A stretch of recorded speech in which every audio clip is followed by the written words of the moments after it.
Hey everybody, welcome to MTV Crib Shop Edition. I'm just kidding, y'all knew that. I haven't done a video on any of the vehicles in a while, so this is just kind of an all-over shop vehicle update since I've been doing a lot of updates on the house lately. I've been busy and haven't been doing a lot, but the house is under roof now. We're probably getting windows soon. Electric and plumbing will start soon, but I was gonna show the vehicles a little bit for I think the first time I have 3 out of 4 toys running today. The Buick is still kicking. It needs a bath really bad.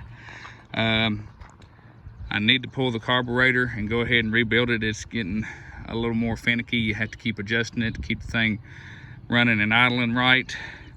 I have the rebuild kit for it. I'm just not ready to take it apart and fix it yet. The first weekend of May, I'm going to take it to Cave City Cars and Coffee. They have a little morning cruise in down there in Cave City, Kentucky.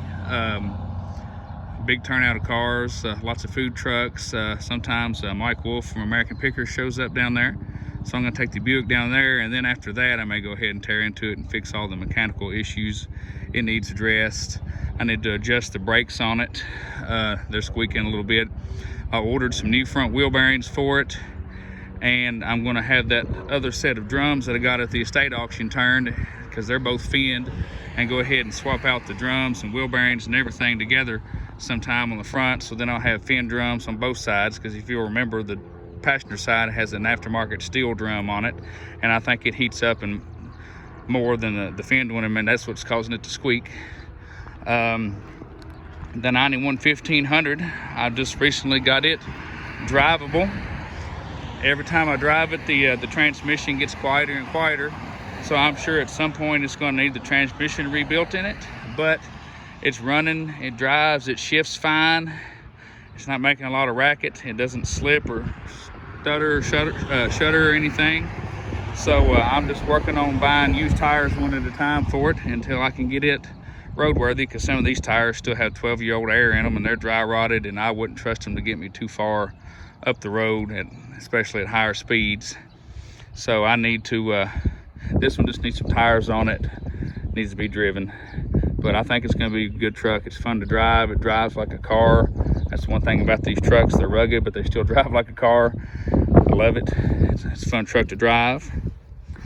My daily driver thing's got about 205,000 miles on it. I haven't been able to let it sit still long enough to actually do some much needed maintenance coming up. I keep the oil change religiously in it, but it needs to have the transmission filter and fluid done in it again. And the last time I paid a guy to do it, because you got to jostle some stuff around and it's kind of tedious to get to, and I'd rather just pay somebody to do it. I need to do spark plugs in it again. I did them at 100,000, so it probably won't hurt to do them again. I like to go ahead and have the differentials and the transfer case serviced as well, since I've never done that, and I'm sure it needs it. But I mean, the truck's a Bulldog. It runs great. It's probably the best vehicle I've ever owned. I know people dog these 07 through 13 Chevys because of the or NGMCs because of the active fuel management that they have in them.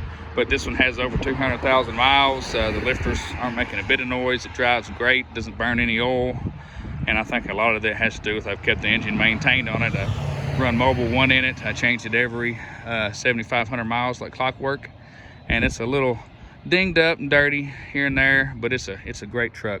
I'm gonna have to get tires for it again before this winter. I've got these Nitto Terra grapplers on it, and I've had them on it for about 3, maybe 4 years, and I do 120 miles or about 130 miles round trip every day for work, 5 days a week.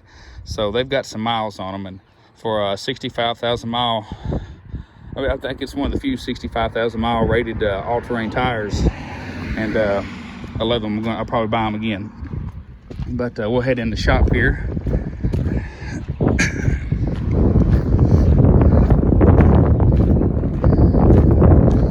Still need to have someone do the valve seals in this Y block, and I think what I'm going to have to do to get this engine to go in the unibody over here, I'm going to have somebody fashion me a slip yoke drive shaft, because this is fixed in the tail shaft of the transmission, so it's not going to slide in and out of there. So I'm going to have a telescoping drive shaft made for it if I'm going to keep this transmission and run it the way it is, because there's not any other options for a tail shaft on this.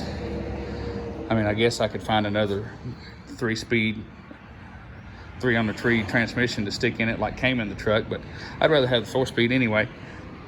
But I've kind of started piecing the front back together on a little bit. I had some U-bolts, they're too long. I'm gonna have to get some shorter ones. I'll just save those for the rear because I can use them back there. I need to buy wheel bearings, front wheel cylinders, all the front brake stuff for it to get the front end put back together. I need to finish welding my front engine mount on.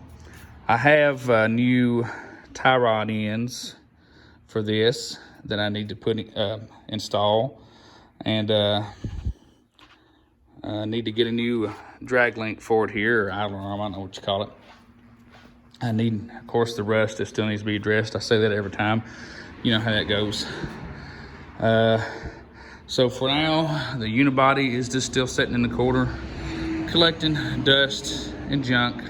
But really right now with building a house, it is too intense of a project for me to do a lot on.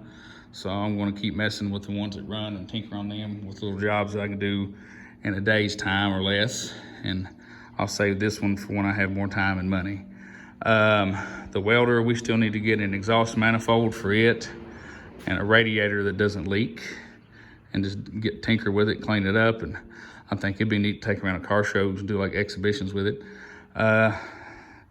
John Deere, it still leaks fuel. Need to address that. Still trying to talk my uncle into